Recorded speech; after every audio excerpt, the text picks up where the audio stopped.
With 109 left in the third quarter, the Vikings faced a 2nd and 10.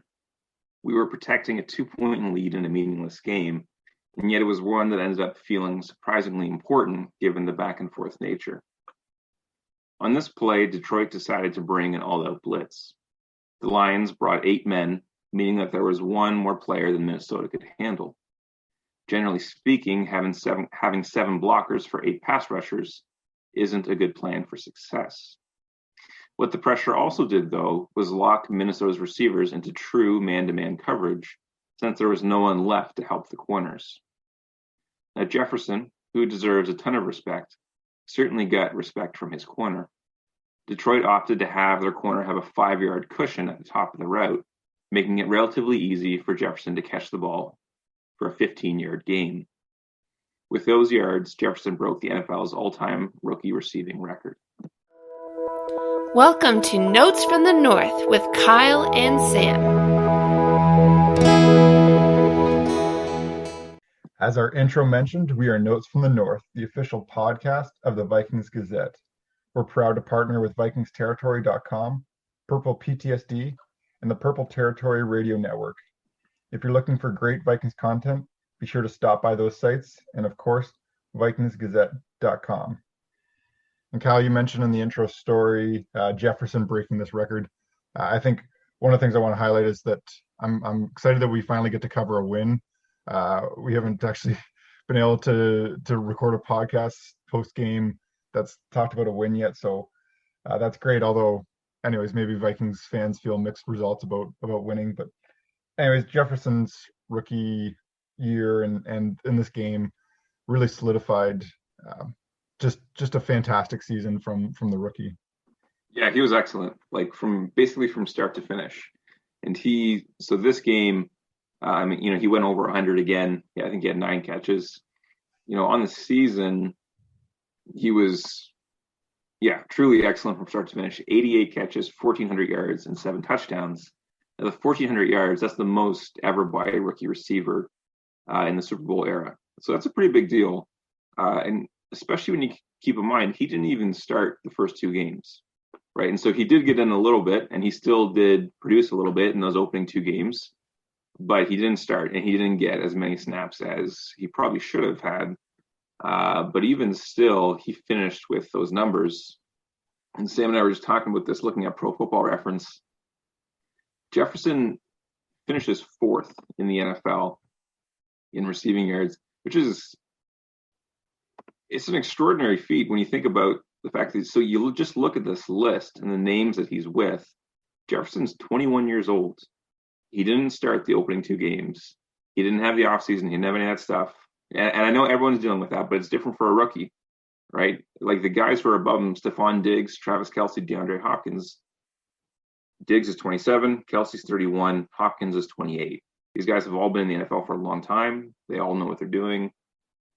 And they're all excellent. I'm not trying to take away anything from them, but I think it's extraordinary that Jefferson is right up there with these guys, producing stats close to on par with these guys, a little bit below, but close to on par with these guys. He's ahead of Devontae Adams, DK Metcalf, Allen Robinson, Tyreek Hill, tremendous players. He's ahead of these guys. And when you look, one thing that's really, really important in my mind is you look at, so Jefferson has 88 receptions. Everyone above him, everyone in the top 5 has more than 100.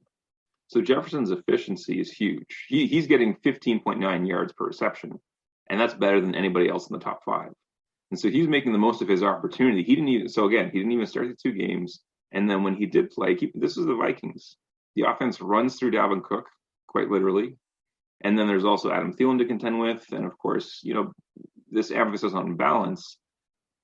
And that's, in many ways that can be a good thing. But the end result is Jefferson gets way less opportunity than some of these other top end receivers.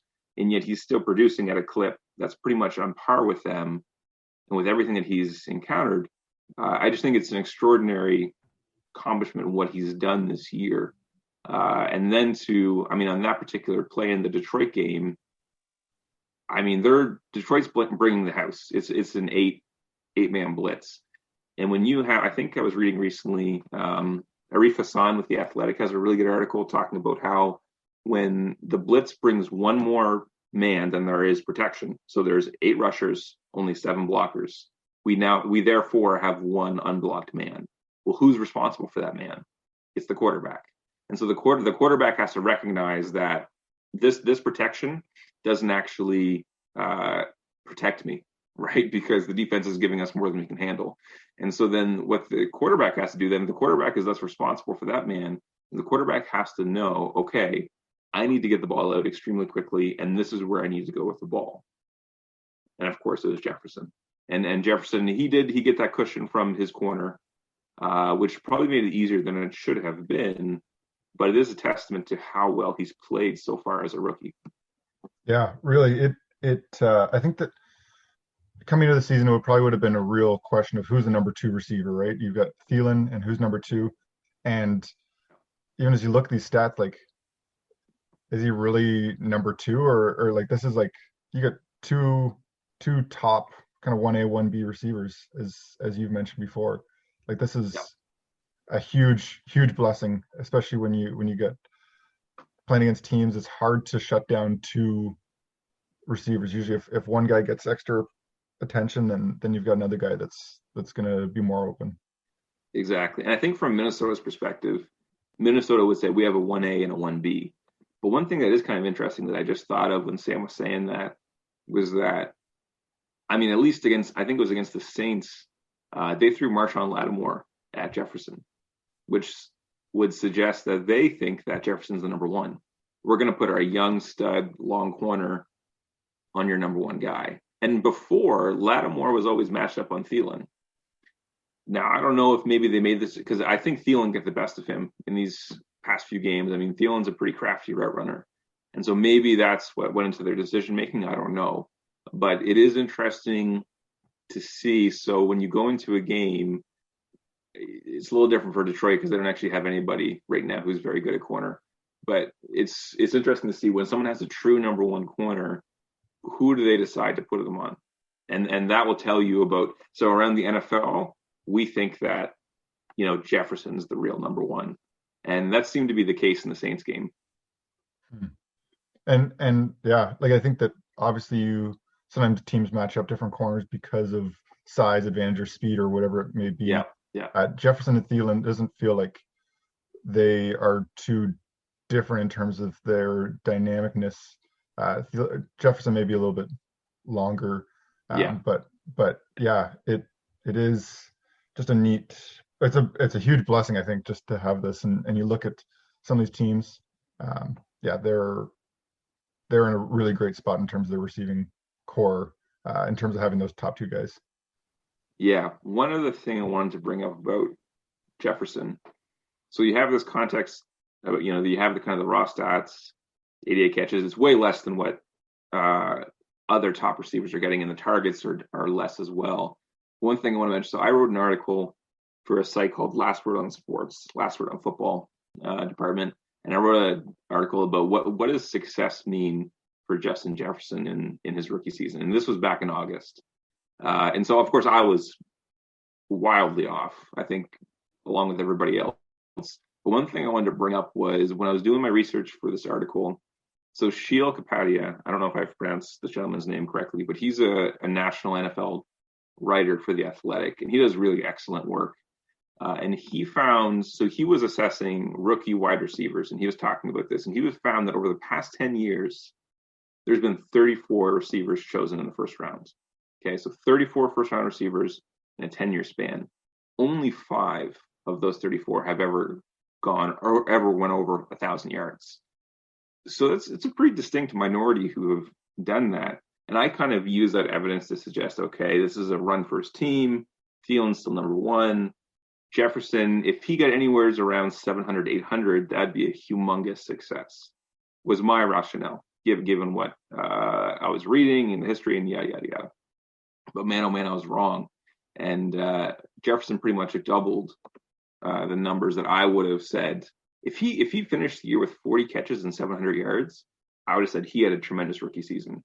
And historically, you could probably make a pretty legit case for that actually being true. But man, he exceeded expectations left and right. Well, that's fantastic. And I think that at some point we'll have to have some conversations about this offensive rookie of the year Yes, piece, because I think there's a very real debate. I think that sometimes we create debate in sports just for the sake of it because it's fun, but I think there's a real debate here between him and Herbert because, like you said, both of them have had rookie-setting um, seasons in their own manner, and so I think it's a fascinating thing.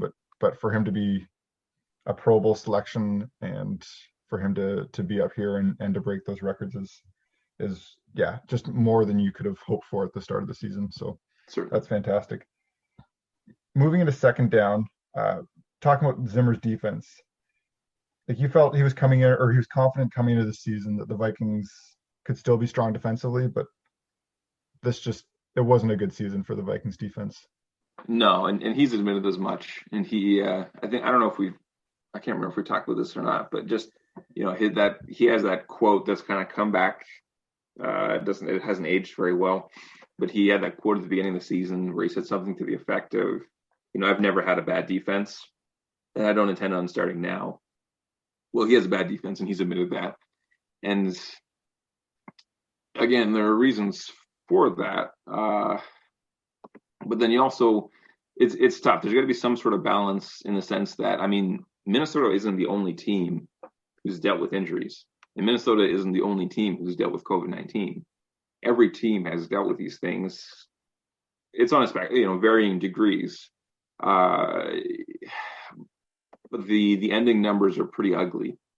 The Vikings as a team are giving up just under 400 yards per game and right around 30 points per game. It's extremely, extremely difficult to win when that's the kind of production you're allowing the other team on average to come up with. That's a big yikes. That's a tough situation. Would you say then that that's a real reflection on their depth or something else? So it was always going to be a transition year, right? It was always going to be a bit of a step down from past years. Like I know, so the past year, so this year was about 393 yards per game on average and about 30 points. Whereas last year was 340 and 19 points, right? So we're talking about a 60-yard difference-ish and about an 11-point difference. Now I think most people expected, I think the coaches, the team, fans, I think people who follow this team, everyone expected there to be some sort of drop-off because there was such an exodus of talent, veteran, legit talent, guys who have been, and maybe weren't necessarily fully there at that point, but guys who have been all Pro Bowl players. Losing those guys hurts. And Minnesota did have a disproportionately high number of young players and rookies on their roster. They drafted 15 players. No one, that's a historically large draft class. No one's ever drafted 15 players, right? And so it is fair to say that they had maybe they were dealing with perhaps more than other teams in that sense. And then the injuries that have accompanied that, again, Zimmer's coming into this thinking to himself, okay, we still have Hunter and Pierce, so we still have elite options of the D-line. We still have Byron Kendricks. Mike Hughes and Holton Hill are two young, promising guys entering their third year. They're going to take a step forward at corner. But part of the issue, so one thing is you lose those guys, and now you have to rely on your depth, which is important.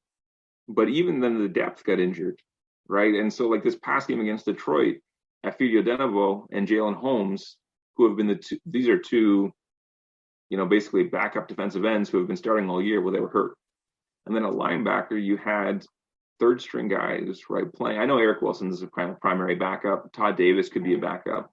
But for a lot of the season, you're dealing with your fifth and sixth and seventh linebackers rather than your third and your fourth. And it's the same thing at corner. These are guys signed off the street were playing in this game yesterday.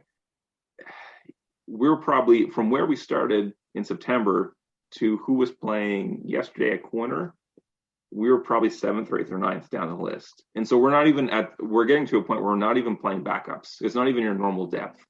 It's kind of beyond. And so there's got to be, I know there's frustration with Zimmer, especially since sometimes he can be so prickly. and sometimes he can be so stubborn. So sometimes he invites this kind of criticism, but there does need to be some grace in the sense. There's an old football saying that says it's about the Jimmies and the Joes, not the X's and the O's. And the idea being that at the end of the day, comes down to the players in the field. The players are the ones who are important. And it's not that the scheme is important. The play calls are important. But if you don't have the Jimmies and the Joes, if you don't have the players and the talent, it's extremely, extremely difficult. Yeah. And I think I commented to you as I really started to focus on this team, as I started to watch, that this defense just felt a step behind most of the year. Like you play some of these teams, and we got firsthand experience to see some of these defenses over the last few weeks. Not as much Detroit, but Chicago and the Saints for sure. Just what it looks like to have a really top-notch defense and the way that they attack. And it's just the Vikings defense always felt like a step behind. It was a little bit resistance of jumping in, and these plays that maybe would only go for a couple yards just felt like they were always going for 5 or 6 yards. Yeah. And you can't have a defense and have success like that. And I think that the point differential that you mentioned between these last 2 years is significant. And I would always take more stock in that versus the yards, because I think sometimes yards can be misleading depending on game circumstances. And sometimes you get these drives at the end of the game that are meaningless additions of 80 yards or whatever it may be. So looking ahead then, do you see, and maybe this is a softball question, but do you see this defense being solved more via the draft or free agency? I think probably the easy answer is both, but what do you foresee this offseason, or what are you kind of hoping, I guess, as a fan, this offseason looks like? Honestly, I think most of the improvement doesn't even come from either of those. It comes internally. It comes like if you get Barr and Kendricks back, that's a big deal. If you get Danielle Hunter back, that's a big deal. Because I know Danielle Hunter is only one player, but it's a domino effect, right? So not only do you have this one guy who puts forth elite production, but then there's that one kind of individual thing, but that impacts everybody else. That means a better matchup for your second defensive end. It means less attention to your 3 technique, who's hopefully trying to push the pocket. And so my hope is that it's mostly going to be internal growth, getting guys healthy, and then having the Cameron Dantzlers and the Jeff Gladneys in the world, make big improvement going into their sophomore year. Dantzler was excellent since the bye. And so the hope is that he continued to be excellent and hopefully even, keep improving, and the same thing with Gladney. And so I think that's probably going to be your number one source of improvement. And then from there, I don't expect the Vikings to be big players in free agency, but I also think the concerns with their cap are a little bit overblown. There are a lot of avenues to free up money. And I think that they will have the flexibility to at least bring in 1 or 2 impact players. That doesn't mean they're going to get the big fish, whoever that might be. But I wouldn't be shocked if they added 1 or 2 really nice pieces. And then again, in the draft, it's going to be a priority. They have double-digit draft picks again. I think they have 10. And so keep in mind, you have 7 rounds.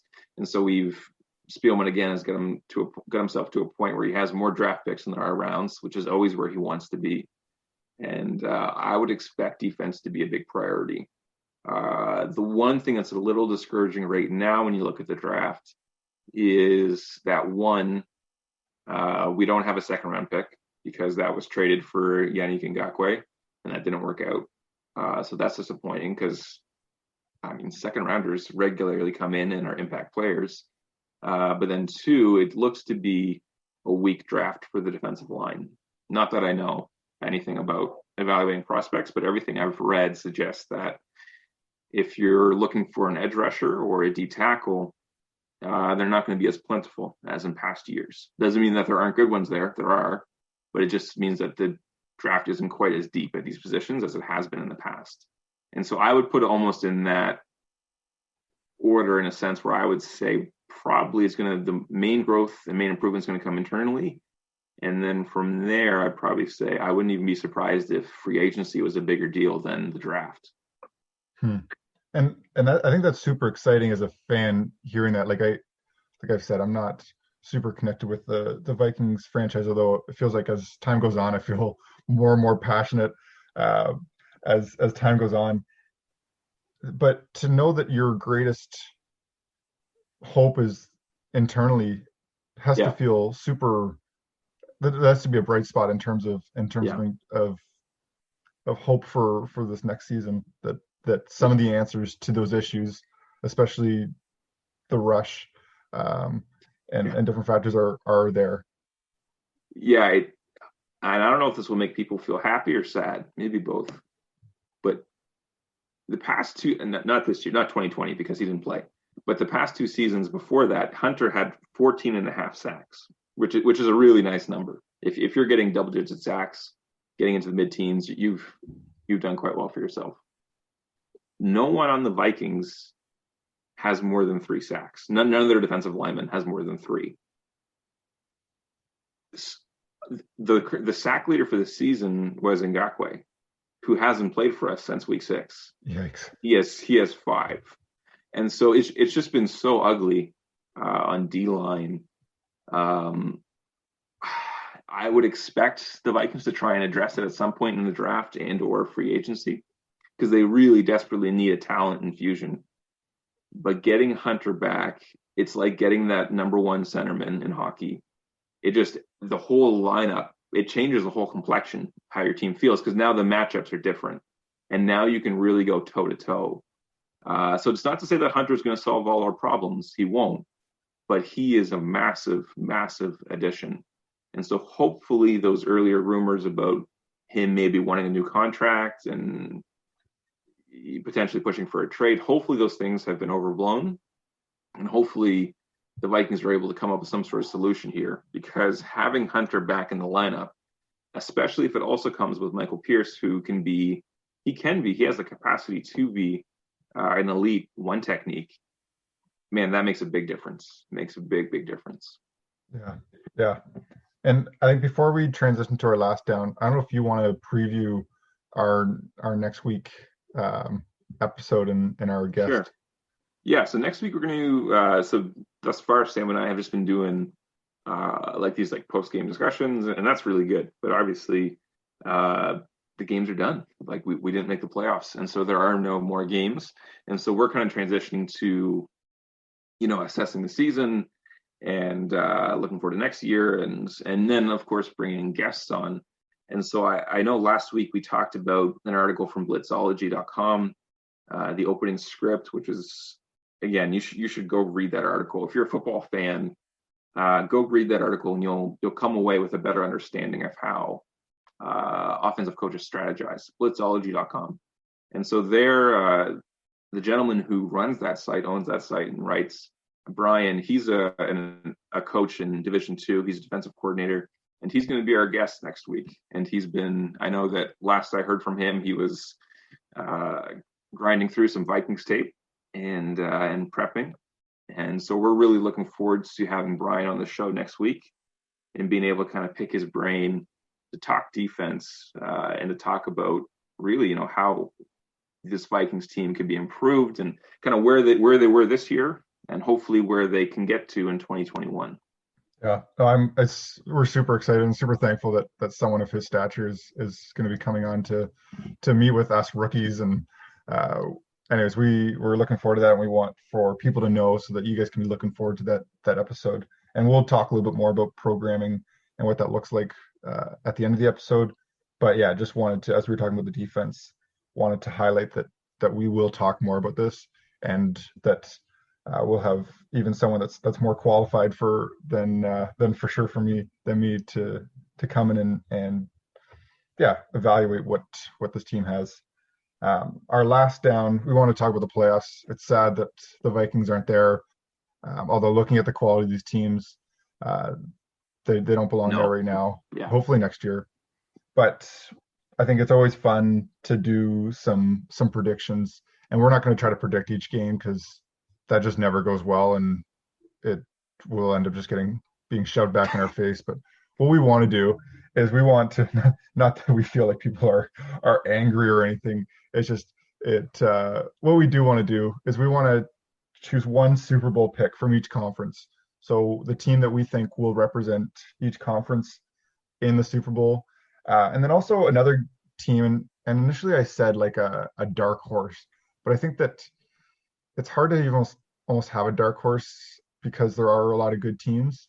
And so I think there are for sure some teams that are a step below here that it would be very impressive if they got there. But maybe even just one like a dark horse team or a team that you're really cheering for or a team that you would really like to see have success. So yeah, the first pick is a Super Bowl pick, the team that we think will represent the conference. The second one, maybe even just a team that you're just hoping wins a game. And if they end up in the Super Bowl, then that would be fantastic. Sure. Um, Should I start it off? Yeah, why don't you start off? Let's start in the AFC. Yeah, this is going to be such a boring pick, but it's just hard to pick against the Chiefs. I was talking to a buddy recently, and he was saying how the Chiefs kind of struggled against Atlanta, and they did, I guess. But you kind of get the sense it's a little bit like LeBron James sometimes, where you see him play these inferior teams and they get beat in the regular season, and he just looks bored. You know what I mean? But then he gets to the playoffs and he starts trying, and of course he's excellent. And so I almost feel it's the same way with the Chiefs sometimes, like when they play the Falcons. Like, how do you get motivated for a Week 16 matchup with Atlanta when you're basically locked into the top spot in your conference, or pretty near? And so the AFC is strong. You're just looking at the weakest teams are at 11-5, and you're going to have your hands full, I think, with most teams there. The Colts and the Browns, I think, are kind of a clear step below the rest of the teams. But to me, I think this is probably Kansas City coming out of the AFC. Yeah, I would agree. Part of me wants to disagree with you because that's just a lot more fun. Yeah. I will say that before this year, before I decided that I was allowed to spend money on sports, I have a little antenna I got from Dollarama, and the only games, because we're in Canada, the only games that I would get at least consistently week to week was the Buffalo Bills. Yeah. And so I've gotten to watch this team for the last few years and really watch Josh Allen play. And even from his rookie season, I'm a quarterback person. I love watching quarterbacks. I love evaluating them and seeing how they operate. And my dad was a quarterback in university. And so I just have always been super drawn to the position. And I've really enjoyed what I've seen from Josh Allen. And so I'm really hoping that the Bills can challenge the Chiefs if they're able to get there. There's obviously there's going to be some things that have to go their way. I would love to see them challenge the Chiefs, and I think that they may be their greatest competition, although there are a lot of good teams here. But I think I would have to go for the Chiefs as well. Is there a team there that you have as a dark horse, or a team that you just would love to see them have some success? In terms of the AFC, the team that I'd be thrilled if either the Browns or the Bills had success. Just because, both of them are lovable losers, kind of like the Vikings. And so it'd be nice to see one of these two teams. And then you have Vikings connections with each. Stefanski's coaching the Browns. Stephon Diggs is with the Bills. And I have kind of wondered to myself, so Josh Allen deserves credit for sure. He's had an excellent year. But how much of his improvement can be attributed to just throwing the ball at Stephon Diggs, who has a habit of making his quarterback look good. But in any case, I would be thrilled if either the Browns or the Bills made some noise. Yeah. For me, the Browns have definitely been a team that I would love to see win. This is as someone who is very mild-mannered and by the rules and tries to do what I can, I love watching quarterbacks with a lot of, swagger. Baker Mayfield is just so much fun to me to watch and to see. It's always exciting. I talk with Kyle. I enjoy watching someone like Colin Cowherd, who's a real Yeah, what is it? A poop disturber. Um, yeah, that's true. and and he always has this back and forth with Baker Mayfield, and I would just love to see him win a game. I think the way that these playoff games have been lined up is just so perfect. Like to have the Browns play the Steelers, and even Yeah, the Titans and the Ravens, like these just feel like such great games. But to see Baker win a playoff game, and even just like if he could win two, like that would just be so much fun. And yes, so I would yeah. absolutely love um, for that to be a reality. So that would be easily my dark horse team. Um, moving over to the NFC, who would you say who are you predicting is coming for the Super Bowl from the division from the The NFC conference? is pretty depressing because you get the Packers and the Saints right there at the top, which is awful to see. Um, I hate to pick one of those two. I think there's a pretty good case to be made that these are the two best teams in the conference. I mean, no one in the NFC East has any business being in the playoffs. Washington's not going to. I mean, you should respect them because their D line's really good, and so I suspect that they'll get some respect. But uh, I'm gonna, in spite of my better judgment, I'm gonna pick Seattle as my go-to team here to represent the NFC. Just because I am a big believer in Russell Wilson.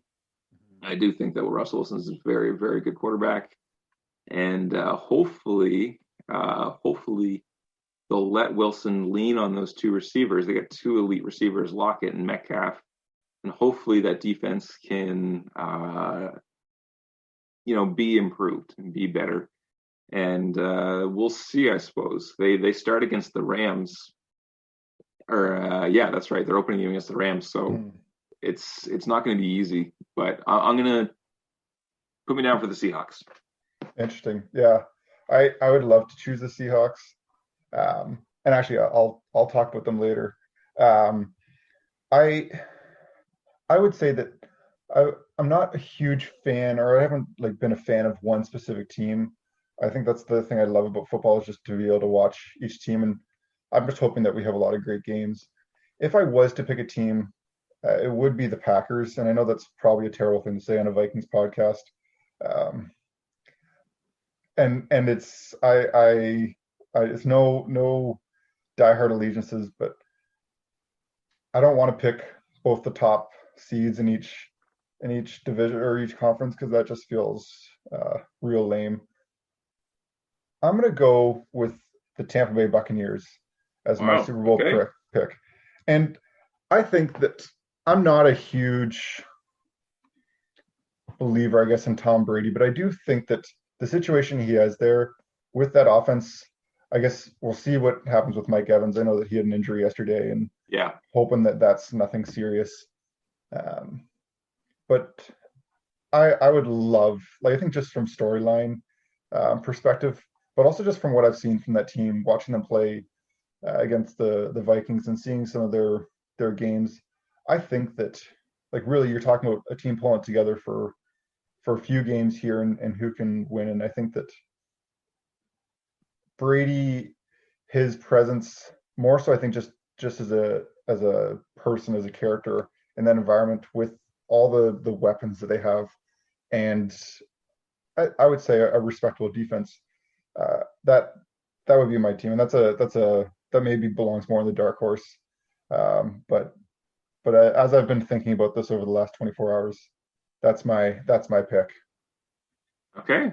That's okay. I'm surprised at the Bucks because they're just kind of they're 11-5. There's talent, but they just don't. They just feel a little disjointed. They're just not quite there, and it's kind of felt that way all year. But if they get hot at the right time, then who knows? Yeah, no, absolutely. And this is like I said, this is a bull pick, and maybe I'm gonna keep going. I'm gonna break an order because it'll break into my next point. But I actually the team I'm cheering for, the team I'm putting in that second category is dark horse, who just favorite is the Seahawks, and Okay. I like it feels weird to choose my Super Bowl team as the team that's in lower seed. I have a hard time with the Seattle defense, Yeah. putting a ton of faith in them being the Super Bowl contender. But like you said, I love Russell Wilson, just a fantastic player, and watching DK Metcalf and Tyler Lockett this year, I actually had both of them in our fantasy league that we did with Kyle, and both were actually playable, which is kind of fun to have these two guys there. But watching them play and watching Russell Wilson there, and as long as kind of they let him do what he can do, and the defense can be opportune and take advantage of those things. I think that the Rams is a fascinating first round matchup.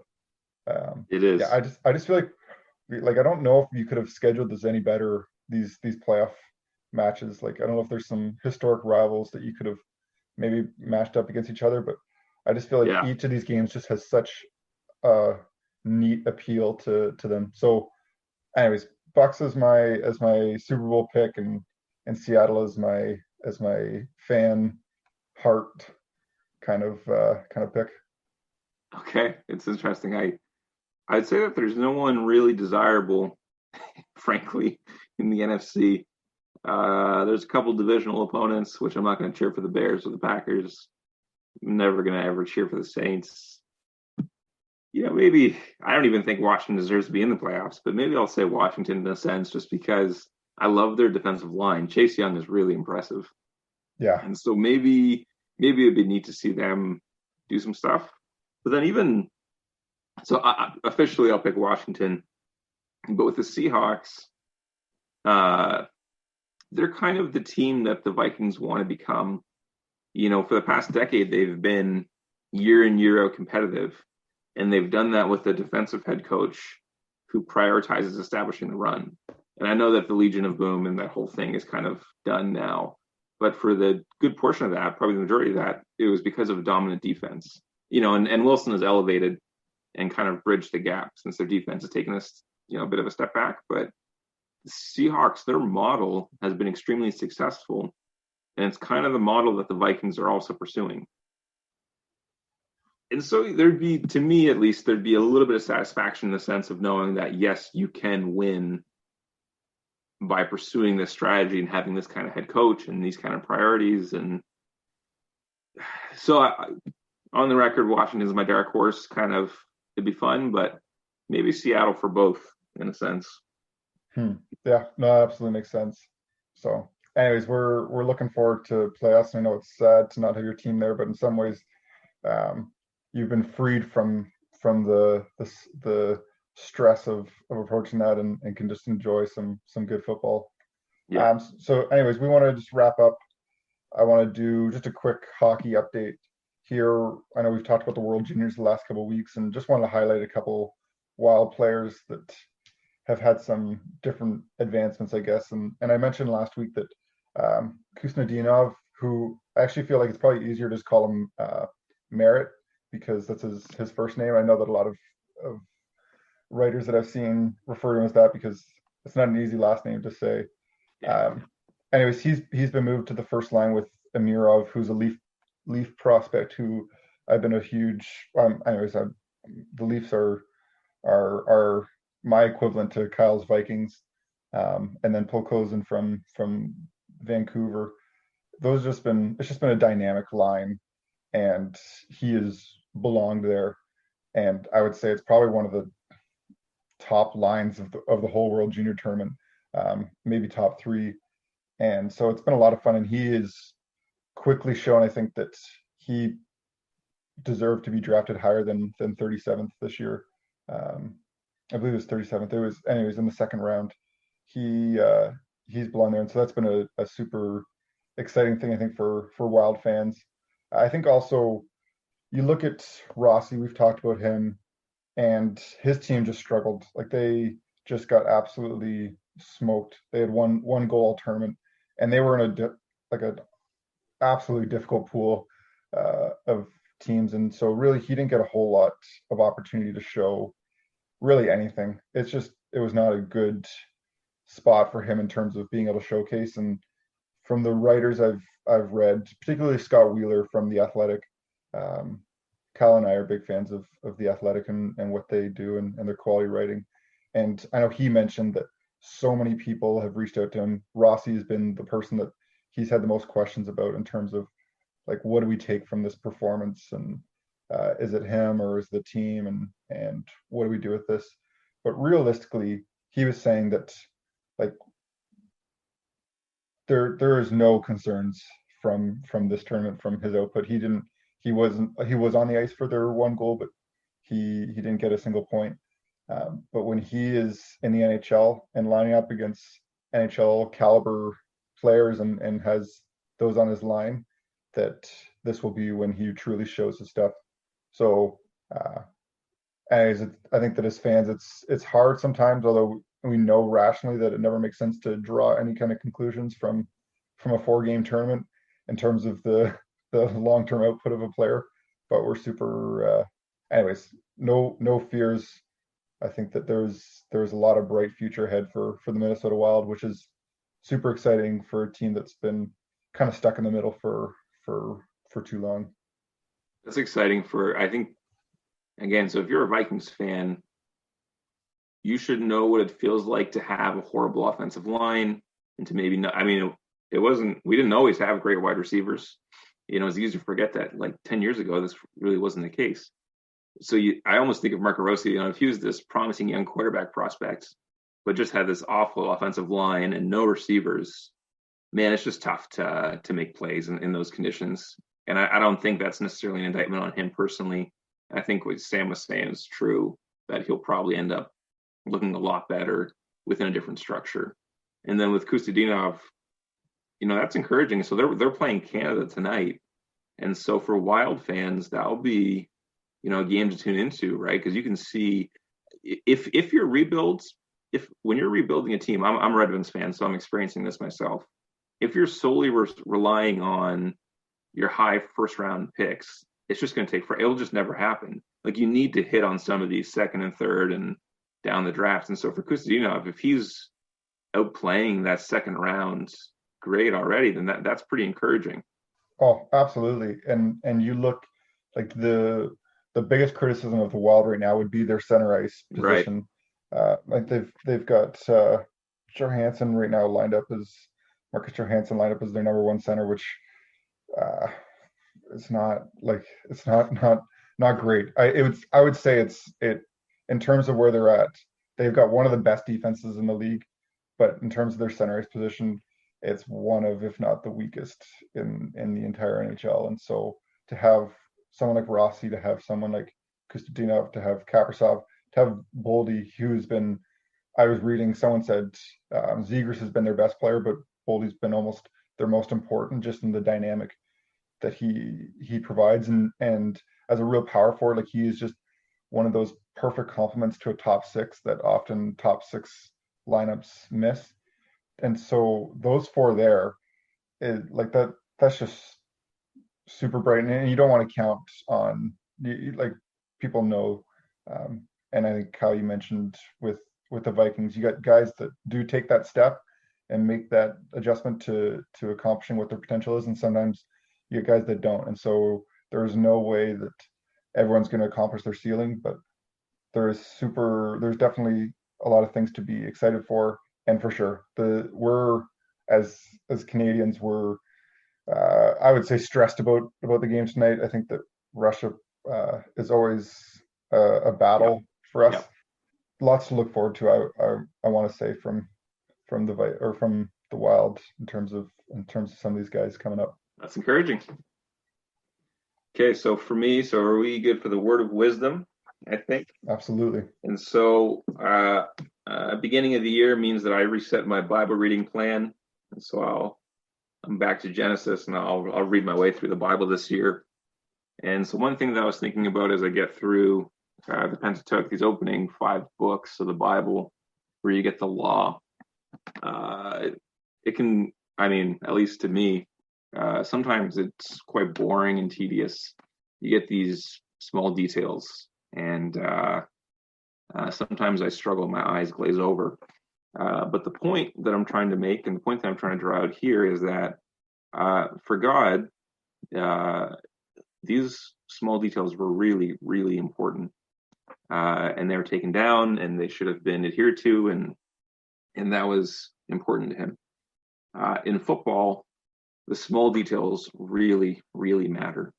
And this year we saw the Vikings on special teams, on defense, not fill your gap, not tackle well, not block on your punts, not secure the ball when you're the punter. These small details, the long snapping was off, right? Like these things that a lot of times you wouldn't think about, or you would assume, or you'd hope would be basic.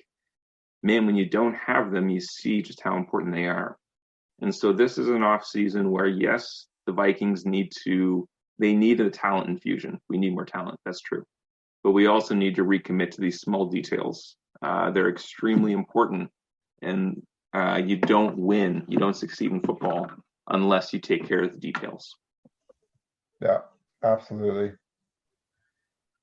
Anyways, we want to thank everyone for listening. And like I said, we've been going every week, and it's been fun. We really have just got the last little bit of the season, last quarter and a bit of the season, and we're looking forward to being able to start next year and have a full season. And what we've wanted to do is we really wanted to give fans the opportunity to break down and process the game. And we've been working to record right after, within 24 hours after games, and so that people have content to look forward to Monday at around lunchtime. And so we want to continue to produce and post our stuff in the same time slot, but we will have an episode next week, and then during the off season we'll go every 2 weeks. Just so people are know what we're doing and what we're producing. We just feel like with what's happening, we have lots of things that we're excited to talk about in the off season, and so we're really looking forward to that. And we've got, like Kyle mentioned, we've got interviews next week, and we got another guest in a couple weeks time that we will preview. But just for people to be aware, we will have an episode next week, and then we'll be going every 2 weeks until we start the next season up, unless there's some big news where we might have an emergency episode to catch people up. Anyways, we want to thank everyone for listening, and be sure to stop by the VikingsGazette.com for great Minnesota Vikings news, commentary, and analysis. The Vikings Gazette can be found on Twitter at Vikings Gazette. Thanks, everyone, and we will talk with you next week.